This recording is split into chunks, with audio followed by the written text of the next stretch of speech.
A very good evening and welcome. This is News First Primetime News here on MTV Sports. I'm Ramesh Bandara. I'm Stephanie Lazarus. Before we go into your stories in detail, let's take a look at the headlines. The headlines on News First at 9. Foreign ministers of Malawi and Barbados arrived for CHOGM 2013. CBSL governor forecasts further reductions in interest rates of commercial banks. Typhoon Haiyan heads to China. Gold for Sri Lanka on day 1 of the Junior South Asian Athletics Championships. News First at 9. On our top story tonight, Commonwealth Secretary General Kamlesh Sharma called on President Mahinda Rajapaksa today. The meeting between the Commonwealth Secretary General and the President took place at Temple Trees. According to the government website, discussions were focused on the Commonwealth Heads of Government meeting. A delegation including Commonwealth Secretary General Kamlesh Sharma also visited the venue on the Commonwealth Leaders Retreat in Colombo today. The Secretary General was accompanied by the spokesperson of the Commonwealth, Richard Yuku, and the members of the Commonwealth Task Force and Conference Organising Committee.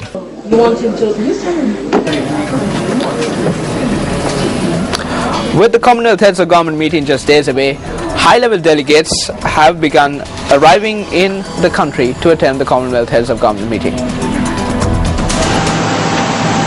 The Foreign Minister of Barbados, Maxine McLean, arrived at the Bandaranaike International Airport in Katunaika this afternoon.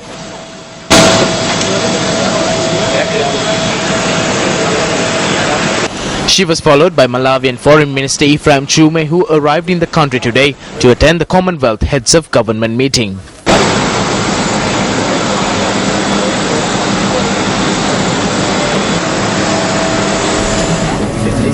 The sessions of the Commonwealth Youth Forum as well as the Commonwealth People's Forum got underway today. The forums are being held in the run-up to the Commonwealth Heads of Government meeting, which is scheduled to begin on the 15th of this month.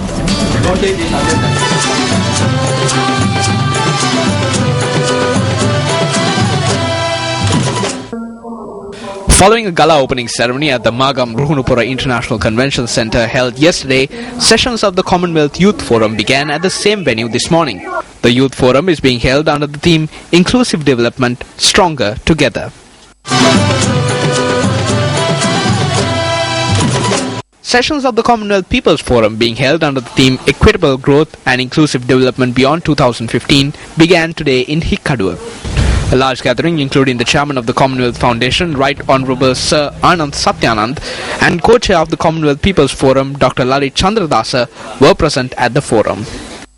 The sessions planned today will hopefully assist us in achieving real progress and finding common goals in our search to establish a sustainable future. The process will appear challenging at times and will require strong spirit of cooperation and compromise in order for us to go forward.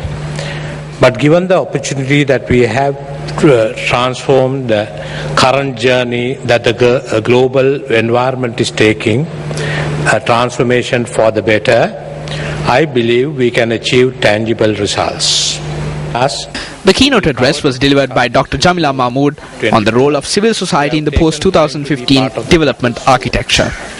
One of the main problems with the MDGs is that there is so much focus on goals with not enough emphasis on getting the foundations right.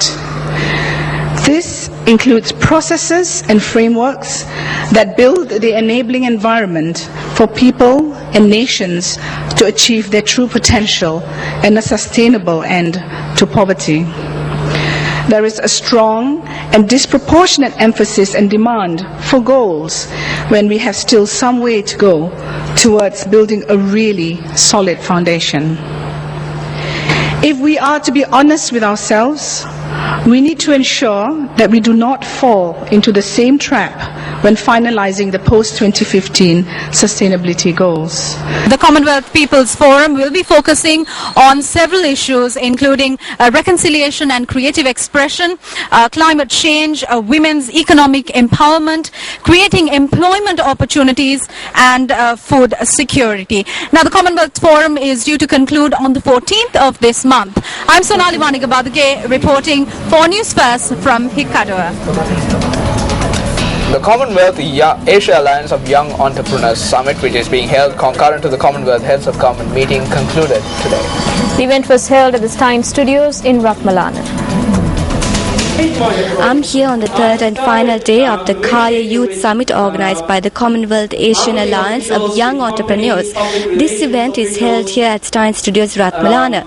Now, many topics were discussed, amongst them being profit with a purpose, as well as how women in the Commonwealth nations can contribute and provide to development of businesses.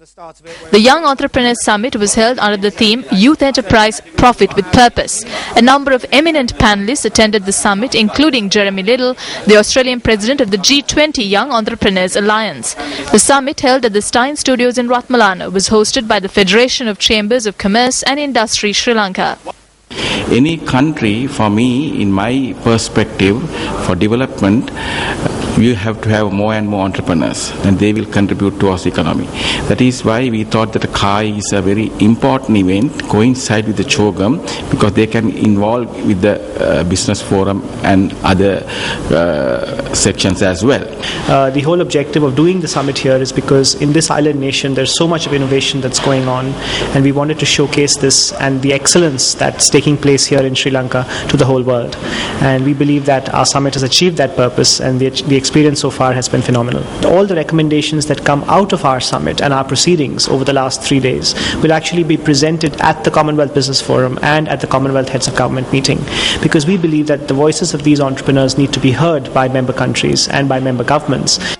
A communique highlighting the decisions and conclusions reached during the 3-day summit was signed by the delegates of Kaya this evening and was handed over to the Commonwealth officials. New Zealand Prime Minister John Key states that boycotting the Commonwealth Heads of Government meeting in Sri Lanka is not the right course of action. Now, Key, who confirmed that he will be attending CHOGM 2013, noted that his presence did not endorse Sri Lanka and that it was not a bilateral meeting with Sri Lanka. According to international media reports, New Zealand Prime Minister John Key had emphasized that Sri Lanka is the host of CHOGM and that New Zealand is an important member of the Commonwealth. Key said that Foreign Minister Murray McCully would travel with him to Sri Lanka and on to the country's northern regions to examine the situation firsthand. British Foreign Secretary William Hague has pointed out that the boycott of the Commonwealth Heads of Government meeting in Sri Lanka will not bring a positive change in the country. During an interview with the BBC World Service, William Hague pointed out that therefore UK's decision to attend the meet is justifiable. William Hague in his interview added that the UK could raise matters of serious concern only if they are there. President Mahinda Rajapaksa presented prizes today to students who won art, speech and essay competitions that were held parallel to CHOGM 2013.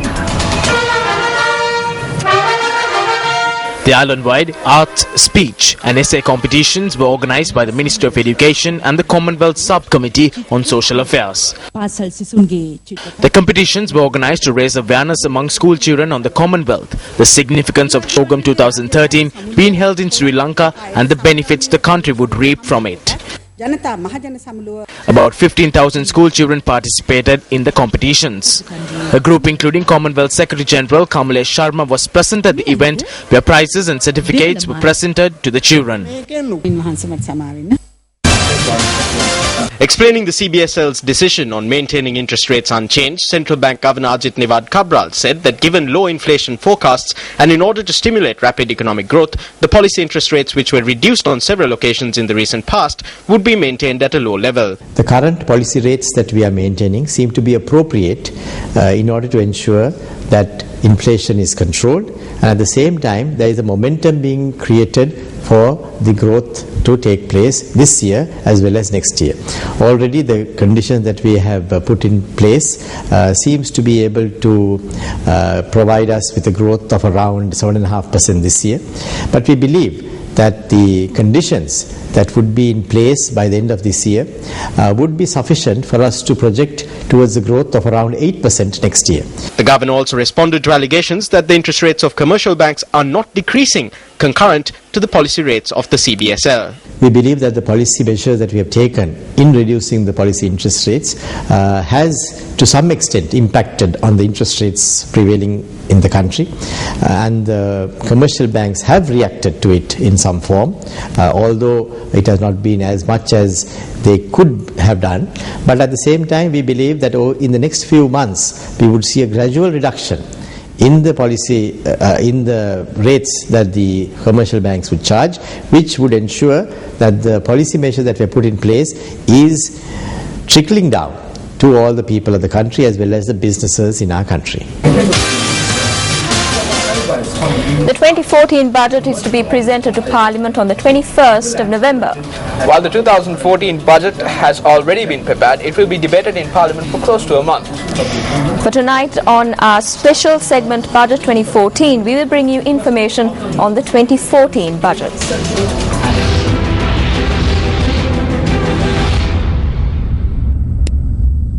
According to tradition, the first reading of the budget or the tabling of the appropriations bill in Parliament, the bill which lays out the government expenditure and debt limits for the coming financial year, is first adopted in Parliament. According to the appropriations bill, expected government expenditure for 2014 is 1,542 billion rupees, an increase of 207 billion rupees year on year. The largest allocation of 253 billion rupees has been allocated for the Ministry of Defence and Urban Development. This figure represents 16.4% of government expenditure. The next highest allocation of 114 billion rupees has been made for the Ministry of Ports and Highways. This represents 9.33% of government expenditure. Allocations of 118 billion rupees and 76 billion rupees are to be made for health and education respectively through the 2014 budget. The appropriations bill notes that the government hopes to obtain loans amounting to 1,100 billion rupees to finance these allocations. The 2014 budget, which will be prepared accordingly, will be presented to the Parliament by the Minister of Finance on the 21st of this month, known as the second reading of the budget. Tax proposals and loans to be obtained by the government to finance its expenditure estimates will be proposed through the budget. Tomorrow on Budget 2014, we look at how 2013 budget was estimated and what the 2014 budget will contain.